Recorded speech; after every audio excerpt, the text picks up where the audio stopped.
자, 박찬준 의원님 전화로 연결됐는지 확인했습니다. 의원님 예, 연결됐나요? 안녕하십니까? 안녕하십니까? 예, 오늘 직격 인터뷰가 조금 느려졌습니다. 예. 예, 앞에 좀 다룰 주제들이 조금 길어져서 늦어진 예. 거 먼저 양해 말씀드립니다. 예, 잘 들립니까? 예, 저는 잘 들립니다. 예, 괜찮습니다. 예. 예. 먼저 그 사진 한번 그 피디님께서 띄워주시죠. 문재인 이재명 회동 사진 한번 띄워주시겠어요? 예, 저 사진이죠. 자, 지난 8일에 평산마을 문재인 전 대통령 사저를 찾았을 때 찍은 장면인데요. 의원님, 예. 당시 저 문재인 전 대통령과 이재명 대표가 두 손을 잡고 웃는 사진이 지금 그 화면에 떠 있는데요. 예. 저 장면, 저 회동 좀 어떻게 보셨어요? 그 장면을 본 분들 중에 물론 뭐 이 열렬 지지자들이야 어떨지 몰라도 그렇지 않은 다수 국민들의 속은 편치 않지요. 그러니까 누구는 이렇게 얘기했습니다. 이게 방탄 동맹 아니냐 이렇게 얘기하는데 정확하게 방탄 동맹이라고 하려면 그 앞에 수식어가 붙어야 된다고 봅니다. 예. 피의자 피고인 방탄 동맹. 이 문재인은 아직 기소된 건 한 건도 없지만은 이제 그 이상직과 관련된 사건의 피의자로 이미 검찰이 지목을 했고 그렇기 때문에 피의자고 이재명은 이미 기소된 피고인인데 피의자 피고인 방탄 동맹 너무 글자가 기니까 범죄자 방탄 동맹으로 해야 되지 않나 싶은데 범죄자 방탄 동맹. 예. 예. 아니면 범죄자 동맹이라고 해야지 이게. 네. 고사성어의 5월 동주라는 말이 있죠. 2600년 전에 이게 춘추 시대에 패권을 다투던 오나라 월나라가 상극 견원지간이었기 때문에 그 백성들도 서로에 대해서 적대감을 갖고 있는데 어느 날 강가에서 우연히 오나라 월나라 백성이 그 같은 배를 타게 됐는데 풍랑이 겹쳐가지고 위험하니까 힘을 합쳐서 그 순간을 모면한 걸 두고 5월 동주다 이런데 그 후일담은 없어요. 예. 그러고 나서 그러면 아주 태평하게 화합했느냐 하면 그렇지 않아요. 그때 그 한순간에 예를 들었고 그 뒤 오나라 월나라 여권이 패권 투쟁에 견원지간이 됐다. 그러니까 이번에 이 문이 동맹도 이게 언제까지 지속될 것이냐. 또 그 두 사람이 만나서 대화한 걸 보면 그 속내가 다 다르다 하는 평가를 할 수밖에 없어요. 문재인은 도드라지게 얘기한 게 이재명을 상대로 해가 이제 재집권 차비를 해야 할 때다. 재집권 준비를 해야 할 때다. 그러니까 윤석열 정권을 무너뜨리고 그리고 다시 민주당이 정권 잡아야 된다. 이런 취지로 얘기했는데 여기 주어가 없다는 겁니다. 주어. 예. 당신을 중심으로 재집권해야 한다라든지 이게 그 말이 빠졌다. 이제 이런 평가도 있고 이재명은 계속해서 검찰 공격하는데 시종했다. 그런데 열렬 지지층인 그 개딸들이 이 만남을 반대했다는 거 아닙니까? 놀랍게도. 그러니까 개딸들 입장에서는 그 굳이 문재인을 위해서 옹호해 줄 필요가 있느냐 아마 이런 생각을 한 것 같은데 좌우간 이 속내는 서로가의 셈법과 계산이 다 다른 것 같아요. 어떻든 국민들의 입장에서는 이들을 바라보는 것이 편치 않다. 이게 범죄자들이 동맹을 맺는 자리 같으면 뭐 국민에게 사과하는 말이라도 한마디 있어야 될 거 아니냐. 이재명에 대해서는 사과를 기대하는 것은 뭐 원천적으로 불가능한 일이죠. 그는 이미 그와 관련해가지고 6사람이 스스로 목숨을 끊었는데 예를 들면 유한기 개발본부장 같은 경우는 거의 직속 부하였는데 그 사람이 죽은 일에 대해서 나하고 무슨 관계가 있느냐 아주 뻔뻔하게 그렇게 얘기했고 유한기 개발처장은 모른다. 모르쇠로 일관하고 있어. 그러니까 뻔뻔하기로 말하면 뭐 이재명은 극한 점에 있는데 그러나 문재인만은 이 기회에 국민들에게 자기의 형사사건에 대해서 내가 무죄니까 억울하다 이런 말을 하기 싫다면 그냥 이런 여러 일로 저희들과 관련된 여러 일로 국민들 여러분들의 심려를 끼쳐서 죄송하다.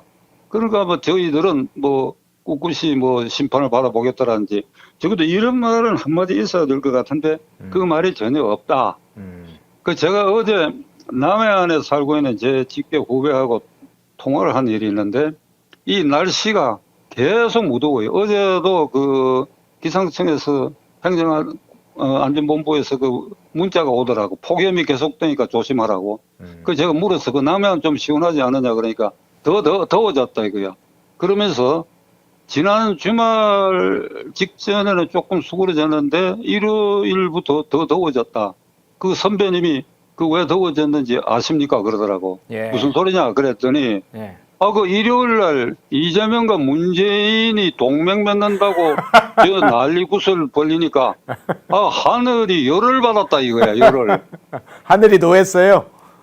하늘이 노하고 열을 받았다 이게. 하늘이 열을 받으니까 그 열기를 이게 백성들에게 뿜어내는 거다 이제. 너희도 도대체 뭐 하는 사람들이냐 말이야. 예. 그 둘은 그렇다 치고 그 둘이 저렇게 활개치고 다니고 하는 것을 5천만 국민 너희들은 뭘 하고 있느냐. 그 하늘이 노해가지고 열을 뿜었다 그러길래 제가 할 말을 잃었는데 예. 천심이 민심이고 민심이 천심이란 말이 있습니다. 그러니까 그런 말이 자연스럽게 나올 수밖에 없는 거는 이런 겁니다. 민심, 천심, 천심, 민심이란 거는 하늘은 입이 없잖아요. 예. 나는 하늘에 입이 있었으면 좋겠어. 그럼 그때마다 이런 일은 하지 마라. 이런 일은 나쁘다. 이놈은 나쁘다. 이렇게 말해주면 이게 다 평등이 될 텐데 하늘에 입이 없어. 그럼 어떻게 하느냐. 사람의 가슴과 입을 통해서 하늘이 말한다. 그러니까 이게 이상징후 이것도 하늘의 천심이 움직였다. 이렇게 봐야 되지 않겠냐. 이런 생각인데 자, 이 일이 이 동맹극이 우리 헌정사 76년의 야당사에서 이런 일이 있었습니까? 예? 이게 80년대 학번을 가진 우리 허앵카 입장에서 네. 이런 일이 그 이전에 있었다고 여겨집니까? 저도 좀 한 30년 이상을 젊은 20대부터 한 30 중반 이상을 지금 지내봤는데 이런 정도로 범죄 행위에 관련된 사람들이 이렇게 많은 건 저 처음인 것 같습니다. 이런 일이 없었어. 이런 일이 없었어. 예. 1954년에 민주당이 창당된 이래에 지금 70여 년 동안에 이런 일이 없어서 당대표, 대통령 후보, 그리고 대통령 지낸 사람과 그 바톤을 이어받은 대통령 후보와 당대표가 쌍끌이로 범죄 혐의를 뒤집어 쓰고 범죄 동맹을 맺어야 한다는 이런 것은 우리 헌정사에 전혀 이런 일이 없고 이 동맹을 보면 동맹 행위를 보면 22대 국회가 이 동맹이 파탄이 나고 동맹이 소멸할 때까지 22대 국회에도 이 희망이 없다. 희망이 없다고 생각을 하고 문제는 말이죠. 우리가 문 걸어 닫고 우리끼리 5천만 국민이 사는 나라 같으면 뭐 별짓을 다 해도 에이 더럽다 그러고 참고 뭐 견뎌내면 뭐 때가 오면 다 무너지고 다 판가리가 되겠지만은 지금은 우리가 국제 세계 속에서 우리가 무역으로 크게 말하면 무역으로 먹고 사는 나라고 그리고 실시간으로 우리 국내의 여러 가지 정서나 정보가 세계에 실시간으로 전달돼요. 지금 이 허앵카하고 방송하는 이 시간에 CNN 방송에서는 미국의 지금 대통령 후보 두 사람 트럼프하고 해리스의 지금 토론회가 아마 진행되고 있을 겁니다. 그러네요. 예. 네, 나도 이거 끝나고 내 친구 중에 이제 그 열심히 보는 의사가 있는데 결과를 좀 대화를 나눠야 되겠는데, 자 이처럼 우리가 실시간으로 앉아서 미국의 정세, 한국의 정세, 중국의 정세를 이렇게 보는데 지금 이 한국의 범죄자들, 야당 지도자들, 전직 대통령 그리고 대통령 후보였던 사람들의 이 범죄 동맹이 조롱거리로 보도되고 있다는 사실을 국민들이 깨달았대요. 그 사람들은 안 깨달아요. 우선 그러니까 우리가 이걸 깨달아요.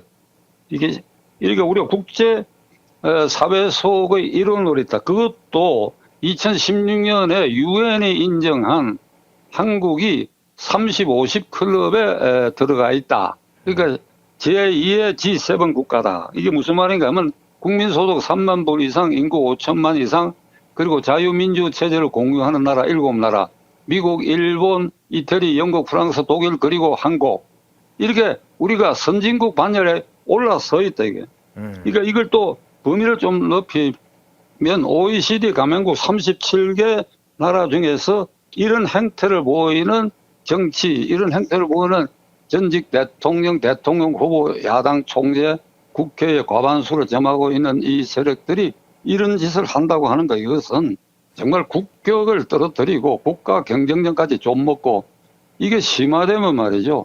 한국은 이게 믿을 수 없는 나라다. 이렇게 되면 여기 투자하는 외국 자본들도 다 날아갈 그런 위험에 있다. 이런 걸 우리 국민들이 깨달아야 될. 이 사람들은 깨닫지 않지요. 예. 그러니까 이번 이 동맹을 두고는 그 내 후배가 말한 것처럼 이게 하늘도 노예가 열을 뿜어대고 있는데, 이게 이제 곧 추석도 시작되고 하는데 이 기간을 통해서 우리 국민들이 크게 깨달아야 될 것 같아. 저는 늘 일상적으로 제 주변에 그런 얘기를 합니다. 제 주변에 이 고장 출신, 저 고장 출신, 뭐 이 당 지지하는 사람, 저 당 지지하는 사람 많은데 이렇게 얘기합니다. 민주당 지지하는 사람들 보고 내가 민주당 지지하지 말라고 얘기한 일이 없다. 민주당 죽거나 사거나 지지해라. 국민의힘당도 죽거나 사거나 지지할 사람 지지해라. 다만 그 당의 대통령 후보, 국회의원 후보, 당대표 후보는 좀 사람 같은 사람을 뽑도록 좀 노력해라. 제가 늘 그렇게 얘기해요. 예. 그러니까 이번 이 동맹을 보고 야, 이거 참 기막힌 심정으로 추석 연휴를 맞이하게 됐네요. 네, 하늘이 노했다. 많이 생각이 하네요. 아까 주홍빛님 뭐 하늘이 노했다 이거 100% 동감한다는 의견도 주셨고, 그런 의견. 하늘이 열받았다. 하늘이 열받았다. 그래갖고 이게 지금 더위를 쏟아붓고 있다. 예. 지금 이 창가에 에어컨 안 틀어놨더니 말이죠. 예. 이게 이제 열기가 지금 이 창문으로 통해 가지고 제가 앉아있는데 양 뿜어댑니다. 아우 더워요. 예. 이게 확실히 하늘이 노한 것 같아. 아, 예. 그렇군요. 하늘이 열받아서. 네. 조선조 시대는 말이죠. 예. 가뭄이 계속되거나 이럴 때는 그 경복궁에 있던 임금이 말이죠. 네. 초옥을 짓고 그 안에 경회로 옆에 초옥을 짓고 거기서 비가 올 때까지 기거를 하거나 아니면 기우제를 반드시 지냈습니다.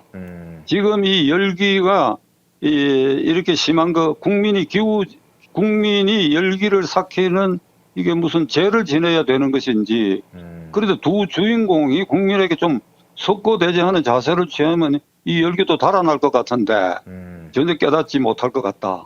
이 통탄한다. 네. 이 대목은 이렇게 말씀드리려고 합니다. 예. 리안님은 하늘에 입이 없다는 말씀이 머리에 박혔습니다. 그렇게 얘기하시는데. 예. 예, 나무유목님 고맙습니다. 그 댓글에 그 반복된 글을 쓰시는 분들은 삭제를 좀 해주세요. 그리고 반복된 제 카피해가지고 쓰는 건 이곳은 많은 사람들이 자신의 의견을 내는 곳이니까 저런 방식은 적절치도 않을 뿐만 아니라 본인의 그런 방식을 통해서 다른 사람들의 의견을 전달하는 것이 어떤 문제가 있는지를 한번 좀 생각해 보시면 좋을 것 같습니다. 저 글을 삭제해 주세요. 반복된 글을 카피에다 계속 반복해 쓰는 조중동 폐강 국민운동본부 뭐 이런 걸 쓰셨는데, 휘무디님 저런 건 자기 의는 그냥 여러 의견을 쓰세요. 저런 식으로 카피해서 쓰시면 안 됩니다.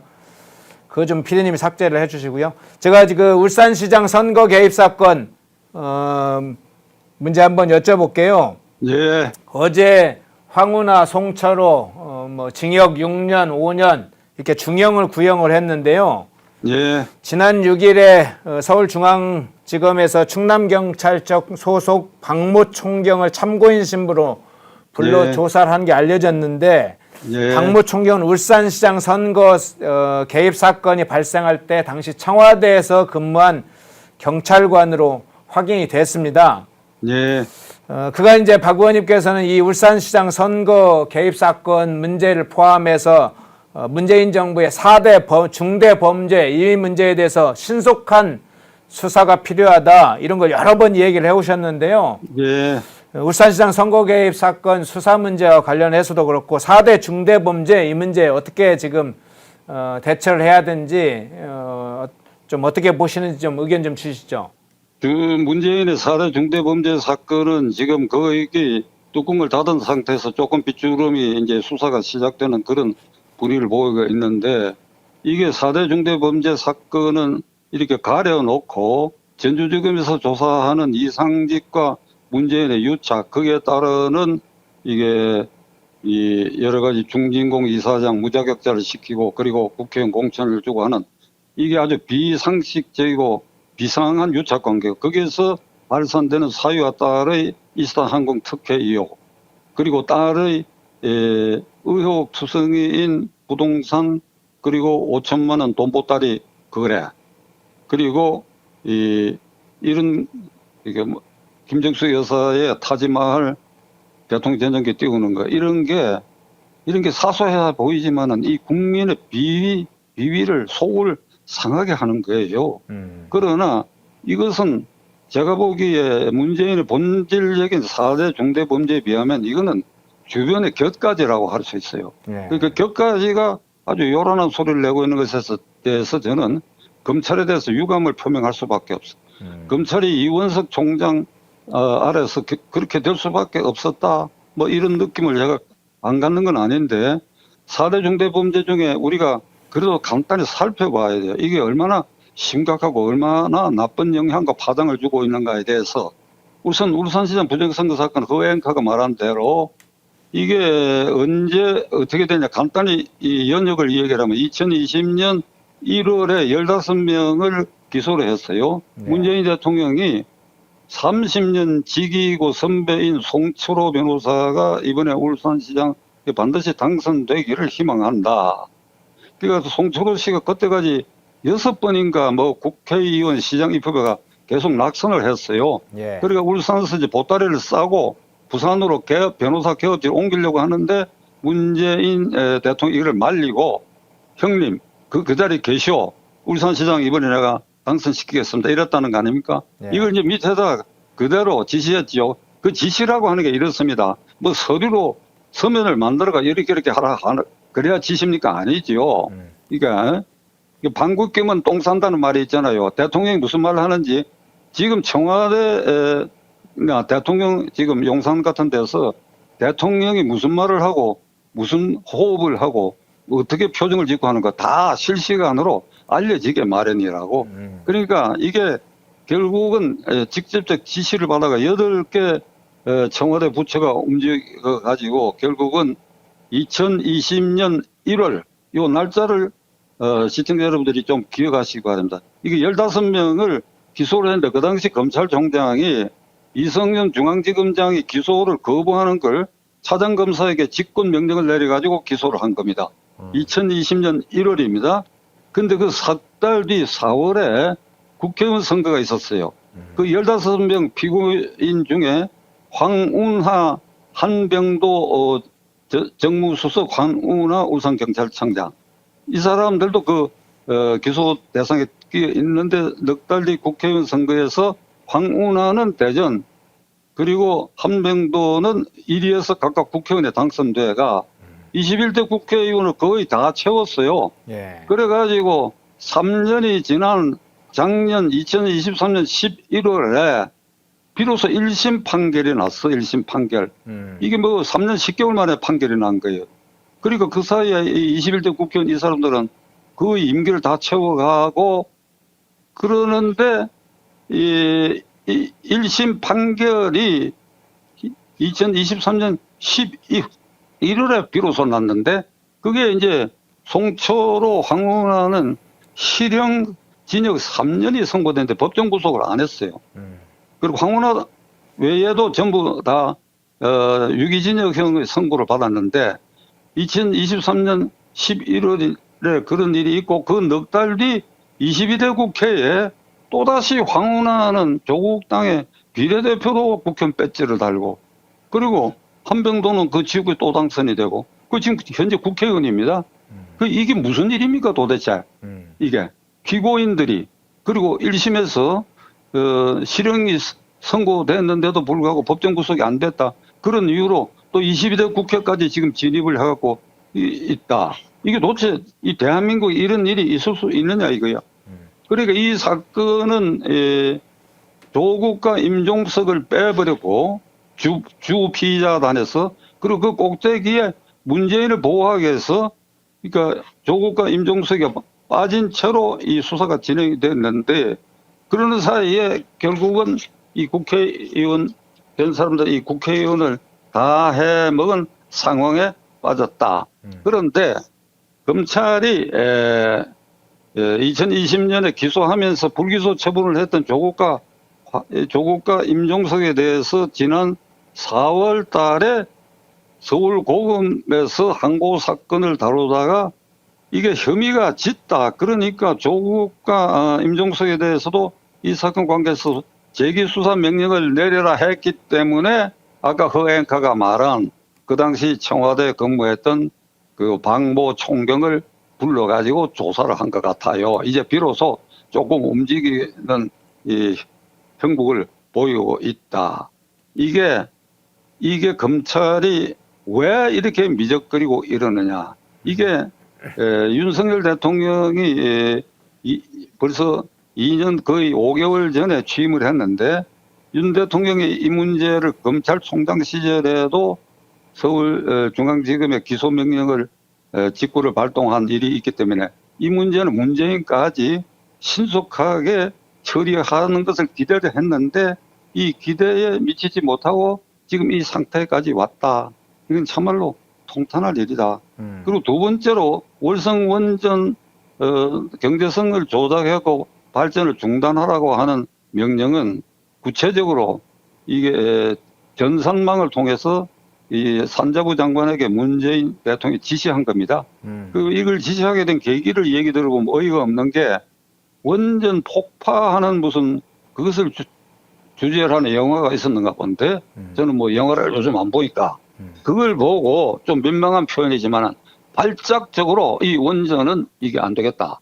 그래가지고 월선 원전 이 경제성 조사례가 발전 중단시키라고 명령을 했는데 이래 놓고 체코를 국빈 방문해갖고는 체코에 가가지고 그 대통령에게 한국 원전 기술이 세계 1등이니까 체코가 원전 수주할 때에 한국 원전을 기술을 도입해달라. 그러니까 아주 이중적인 이런 모습을 보이는 이 국가원수의 이 행태. 그러니까 원전 생태계를 그 문재인 5년 동안에 완전히 파괴했잖아요. 예. 이제 윤석열 정권 들어서고 조금 회복되기 시작을 했다. 이게 중대 범죄가 아니고 뭐냐 이거지. 그 다음에는 이제 서해상에서 해수부 공무원이 배에서 실종해갖고 북한 지역 해역으로 스며들어갔는데 이 사람을 구출할 시간이 이 시간상으로 3시간의 북한과 연락할 시간이 있었다는 겁니다.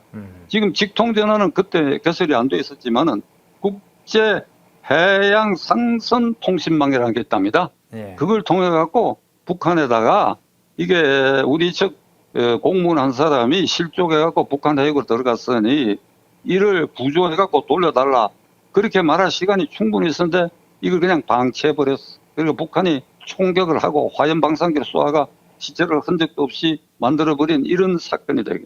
그 대통령이 늘 일상적으로 사람이 먼저란 말을 했죠. 예. 그게 구호죠.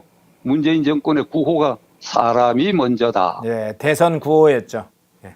그런데 이게 인권 옹호 국가가 비인권 국가에 내 국민을 내팽개쳐 버린다.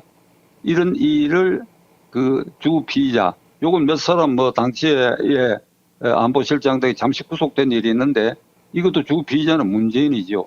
그다음 네 번째로는 탈북어민 2사람이 귀순하겠다 하는 그런 의사에도 불구하고 강제로 그 의사에 반하여 이게 눈갈개를 하고 판문점 남북 경계선까지 끌고 가서 눈갈개를 풀었더니 이 사람들이 여기 북한 지역에 가는구나 해가 막 발부동을 치는데 도살장에 끌려가기 싫은 소도 지능이 있어가지고 안 끌려가려고 몸부림치는 거하고 마찬가지로 몸부림치는 사람을 억지로 떠밀어 갖고 북한 경비병에게 넘겨주는 이 장면 뉴스로 나왔어요. 예. 어떻게 이렇게 할 수 있습니까? 사람이 먼저다 하는 정권 아래서 그 반드시 처형당했을 거 아니냐 이거. 그러니까 이런 중대 살해 범죄를 이게 미적거리거나 제껴두고 그러니까 그 이상직과 관련된 가족 문제 거기에 검찰이 골몰을 하는 것은 이건 검찰 불신이고 검찰이 균형 감각을 잃어버린 것이다. 이건 동시에 사법부 전체의 불신으로 연결되는 일이다. 그러니까 윤 대통령을 지난 선거에서 지지했던 사람들의 상당수는 이 문제, 문재인의 이런 문제, 그리고 이재명의 그런 문제, 문재인에는 이런 문제고 이재명에는 그런 문제를 신속 과감하게 처단해 주기를 바라는 심정에서 윤 대통령 지지한 사람들이 많은데 제 주위에 느끼는 감각으로 아주 네. 실망하고 있어요. 아, 이 실망하는 것만큼 대통령 지지율이 그러니까 뭐 팍팍 오르지 않는 근본 이유가 여기에 있다 하는 걸 대통령도 깨달아야 되고 이제 15일이면 이제 이원석에서 심우정으로 검찰총장 바톤이 넘겨지는데 심우정 이제 총장에 취임하게 되면 지금까지 검찰 지휘란에서 일단 비켜 있었으니까 민심의 소리를 많이 잘 들었으리라고 생각합니다. 일단 그에게 기대를 해봐야 되겠다. 이런 심정입니다. 예. 시연님 고맙습니다. 자, 4대 중대 범죄에 관해서도 좀 자세히 설명을 해주셨습니다. 여러 사건과 관련해서 시작된 촉발점, 사건의 내역 이런까지도 자세히 이야기를 해주셨고 특히 윤석열 대통령과 새로 검찰총장으로서 직무를 수행할 심우정 총장에게 거는 기대까지 좀 보겠는데 단호하고 신속하게 수사를 촉구하는 그런 내용을 말씀을 주셨습니다. 자, 교육감 문제로 조금 넘어가 볼게요. 예. 예, 2010년 그 서울시 교육감 선거에서 후보 단일화를 조건으로 상대 후보에게 2억 원의 금품을 건넨 혐의로 대법원에서 유죄 판결을 확정받았던 그래서 교육감을 상실했던 광노현이 또 서울시 교육감 보궐선거에 출마한다면서 논란이 일고 있는데 이 부분은 어떻게 보고 계세요? 그가 이제 유죄형을 선고받았기 때문에 자격 정지를 10년 동안 자격 정지를 당하죠. 공직에 출마할 수 있는 자격 정지 당했는데 그 10년이 이제 끝났지요. 예. 그러니까 이건 보궐선거에 고개를 싹 들이밀었는데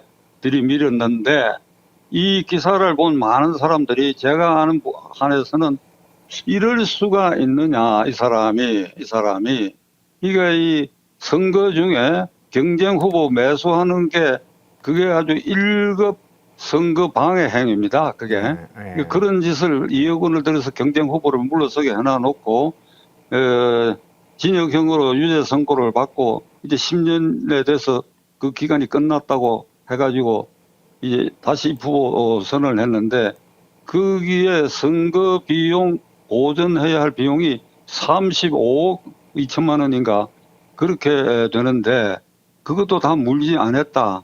그러니까 물으니까 어떻게 되냐니까 내가 돈 생긴 대로 물고 있다니까 이거 지금까지 얼마를 물었는지 중앙선관위가 발표를 안 하니까 알 수가 없는데 자관 이런 행태에 대해서 많은 사람들이 분노하고 있고 수치심이라고는 전혀 없다. 그러니까 도덕성 아주 제로인 상태다.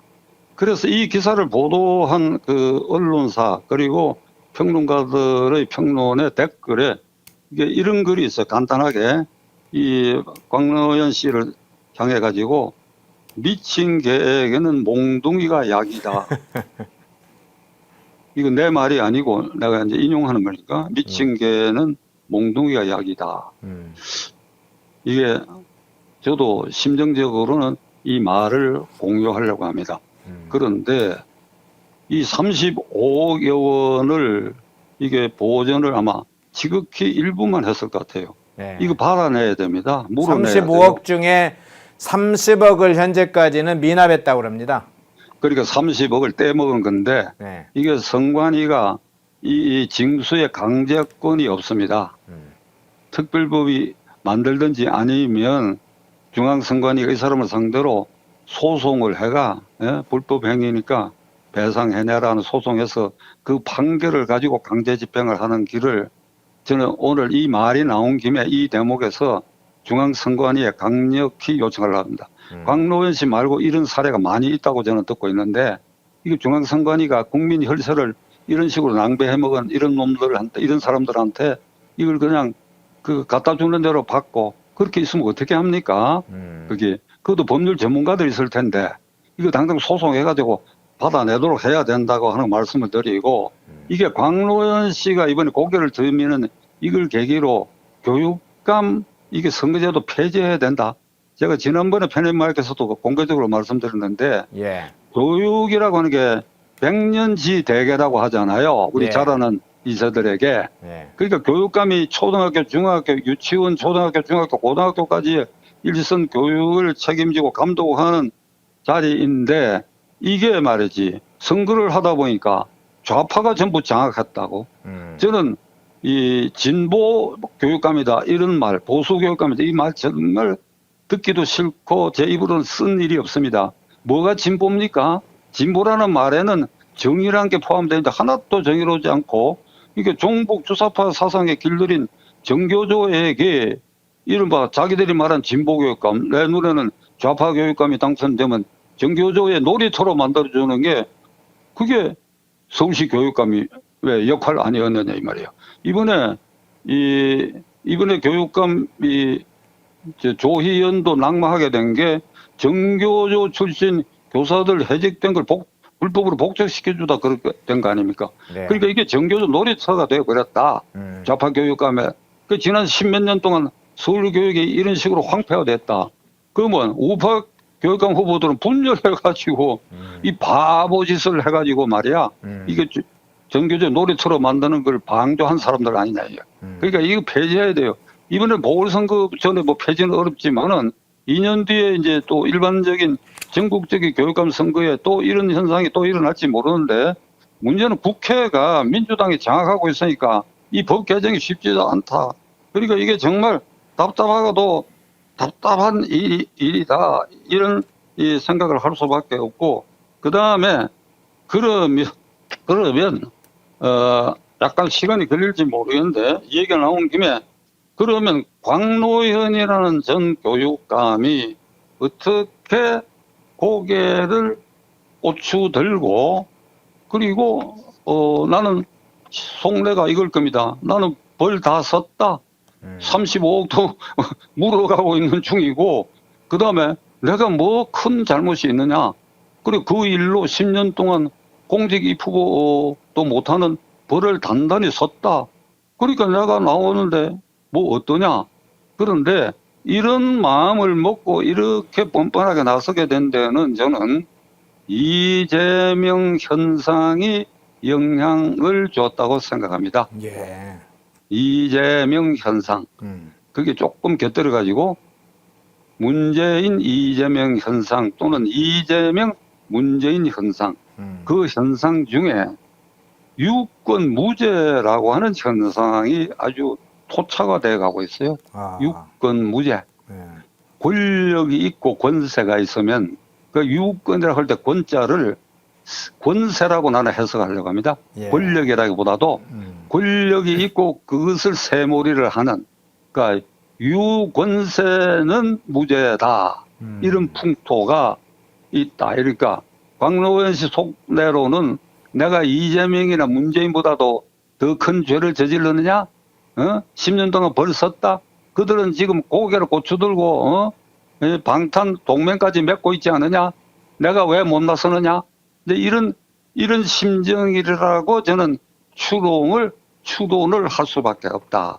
그러면 사법부 일부 법관에 의해서 실제로 유권 무죄를 조장하는, 그래야 그 권력 앞에 고개를 숙이는 사례가 몇 건 있기 때문에 이게 이 나라에 현실적으로 유권 무죄 풍토가 조성된 것을 확인할 수 있는 사례를, 시간이 조금 지났지만은 제가 시청자 여러분들을 위해서 기억을 되살리려고 합니다. 무슨 말인가 하면 유창훈 부장판사와 권순일 대법관이 권세가 있는 이재명에게 고개를 숙여가지고 유권 무죄 현상을 확인시켜줬다는 이 말씀을 드리려고 합니다. 예. 그러니까 제 말의 취지가 이해될지 이해됐습니다. 예. 그러면 유창훈 부장판사가 어떤 일을 했느냐. 이재명에 대한 구속영장을 기각했습니다. 그 기각하는 그 사유를, 기각 이유를 보면 1. 이 위정교사 사건은 유죄 증거가 충분하다. 2. 대장동 성남FC 그다음에 대북 송금 사건 한방 쌍방으로 관련된 사건 등은 이게 의심스러운 데가 많으나 그다음이 중요합니다. 이 피의자 이재명은 야당 대표로서 그의 일거수일투족이 사람들에게 노출되어 있기 때문에 그 사건과 관련된 증인 참고인들을 회유 협박하는 것이 거의 불가능하다라고 본다. 그래서 증거인멸의 우려가 낮기 때문에 이 영장을 기각한다. 이렇게 기각 결정문을 썼어요. 그런데 이게 권세가니까 봐주자 이 소리입니다. 권세가니까. 그래 제1야당의 대표가 중인 환실에 노출되어 있고 원래 노출되어 있다고 해서 자기와 관련된 사건의 증거를 인멸 안 합니까? 어떤 그게 이재명이가 영악한 사람인데 자기가 밤에 뛰어다니면서 증인 참고인 만나가 이렇게 진술을 번복해달라 이렇게 얘기합니까? 그 밑에 다 사람을 시키잖아요. 대표적으로 이게 이화영 사건 결심 직전에 박찬대 그 당시에는 원내대표가 아니죠. 시켜가지고 그 부인하고 접선이 돼가지고 그래가지고 우리 당이 당신들을 보호할 테니까 예? 알아서 잘 해라 하는 사인을 받고 그 부인이 마지막 법정에서 막 고래고래 소리 지르는 거 그 뉴스로 나온 거 허행카도 아마 기억하실 겁니다. 예, 봤습니다. 그 부인이 뭐라고 얘기하는가 하면 그 말이 중요한 거예요. 예. 당신 말이야 그렇게 하면 그렇게 하면 우리 죽고 다 죽어 그렇게 하면 이래서 그렇게 하면 그게 무슨 소린가 하면 검찰에서 대북 송금 사건에 이화영이가 진술하기를 이건 이재명이가 사전사고에 알고 있었다라고 하는 진술을 법정에서 그대로 하면 그렇게 하면 네 죽고 다 죽는다 이 소리야. 그러니까 정신 차리라고 했어. 정신 차리라고요. 그러니까 정신 차려라. 그러니까 그게 뭔가 하면 이재명이가 직접 그 부인을 만나가지고 그런 행위를 하라고 했겠습니까? 그 박찬대가 했잖아요. 예, 예를 들면 그런 권력가가 그런 방식으로 증거인멸의 우려가 얼마든지 있는데 그러니까 증거인멸의 우려가 없다고 하는 이게 아주 기가 찰리 이게 유권 무죄의 한 징표를 유창원 부장판사가 노골적으로 행했어요.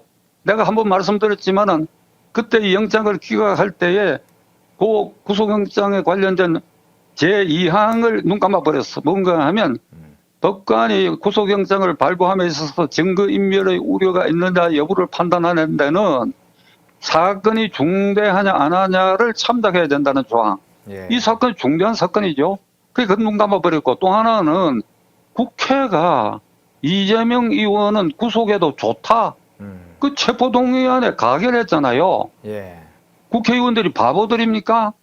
사법부, 입법부, 행정부의 상권 분립의 한 기관인 입법부의 입법부 구성원이 구성원의 1인인 이재명 의원이 이게 구속 동의를 했다는 것은 이게 사실관계를 인정하느냐 안 하느냐 하는 거 판사나 검사가 하늘에서 내려온 사람도 아니고 상식적으로 판단하는 겁니다. 상식적으로. 그러니까 언론에 보도된 이 상식으로 봐가 이재명 의원은 구속될 수밖에 없다 하는 걸 국회가 결의한 거는 마찬가지지. 그런데도 불구하고 이 결정문을 보면 해괴하게도 제1야당 당수니까 그래서 모든 국민은 전부 국회의원이 되고 민주당 들어서 제1야당 당수만 되면 불구속되는 거가 이게. 그러니까 이런 그 작태를 지극히 일부 법관의 한 사람인 유창원 부장판사에서 이거 유권 무죄 풍토를 노골화시키고 그리고 권순일도 빼놓을 수 없는 게 대법관을 하면서 이재명을 살려낼 때의 그 명분이 뭐 길게 얘기 안 하겠습니다. 그러니까 경기지사 후보 토론회 과정에서 거짓말한 것인데 그거는 묻는 것에 대해서 거짓말한 것이니까 그러니까 그 형을 정신병원에 강제 입원시킨 일이 있느냐? 없습니다.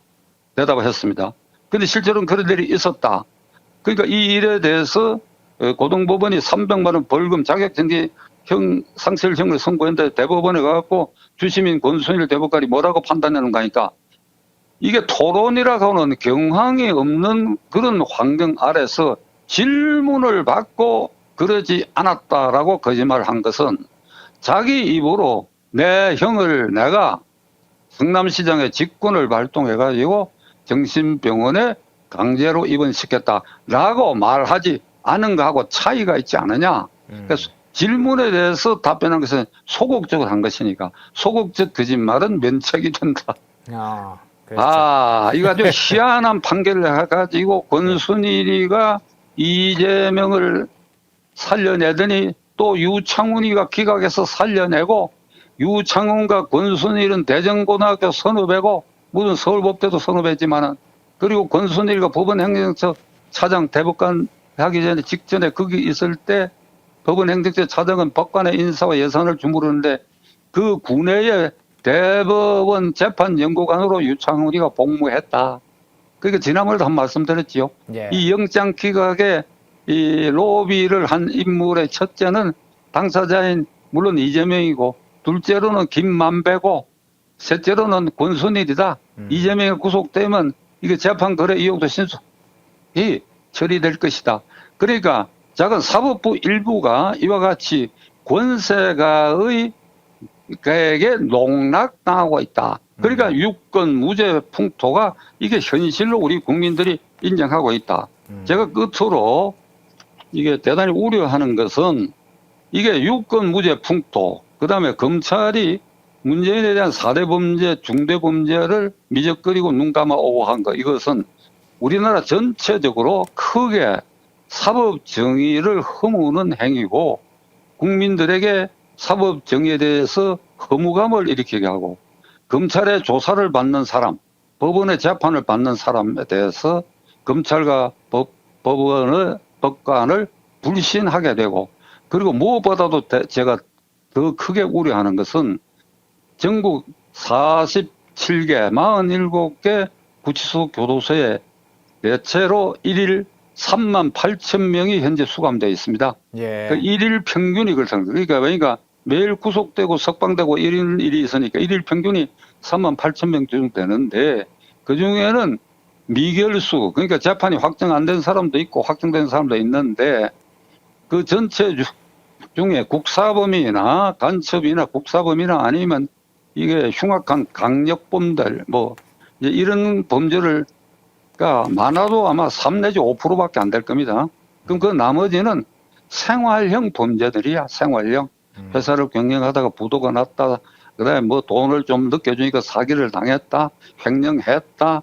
그리고 학겜에 좀 두들겨 팼다. 뭐 좀 중대한 교통사고를 했겠다. 전부 생활형 범죄자들인데 이들이 지금 법원으로 우리나라에 오래전부터 내려오는 말이 있어요. 교도소 안에 있는 도둑놈보다 교도소 바깥에 도둑놈이 더 많다. 이게 일상적으로 우리가 쓰는 말인데 지금 이재명 현상, 이재명 문재인 현상이 심화되고 나서는 제가 접촉한 후배 변호사들이 교도소 구치소에 가서 접견하고 오는 그런 환경 아주 최근에는 제가 접견해 본 일이 없습니다만 이게 이런 느낌을 지금 갖는다는 겁니다. 지금 이 시점에 2024년, 2023년, 2020년대 들어와 이 시점에 전국 교도소에 아까 말씀드린 그 특수한 이렇게 수감자를 빼고 나머지 대부분은 이거 우리 억울하다.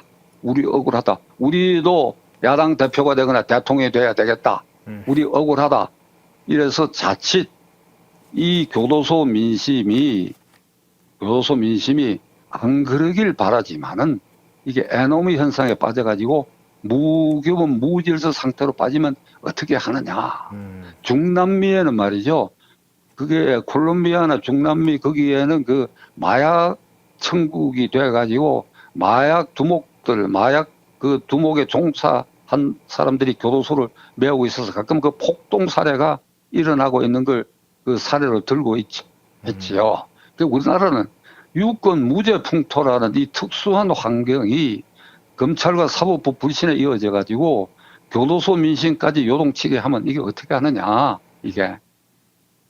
그래서 결론은 말이지. 저는 네. 일단 윤석열 대통령이 지금 이 문제를 해결하는데 그래도 이게 국가 원수로서 헌법수호 최고 책임자로서 그의 권한 안에 속해서 해결할 수 있는 부분이 가장 많다고 생각합니다. 네. 그러니까 이걸 내가 끝으로 말씀드리고 새로 임명된 이 심우정 검찰총장에게도 기대를 하고 그리고 새로 임명된 지 6개월이 채 안 된 조희대 올곧은 법관으로 살아온 조희대 대법원장에게도 뭔가 좀 결단이 있기를 기대해 마지 않습니다.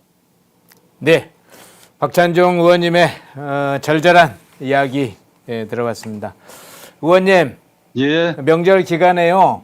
그때는 연결을 못할 텐데요. 명절 지나고 저 직격 인터뷰 다시 연결하겠습니다. 예, 예. 추석 명절 가족들과 좋은 시간 아이고. 보내십시오. 제가 할 말입니다. 펜앤마이크 가족들과 그 허행가에게 이게 추석에 하나님의 은총이 내리기를 간절히 기원합니다.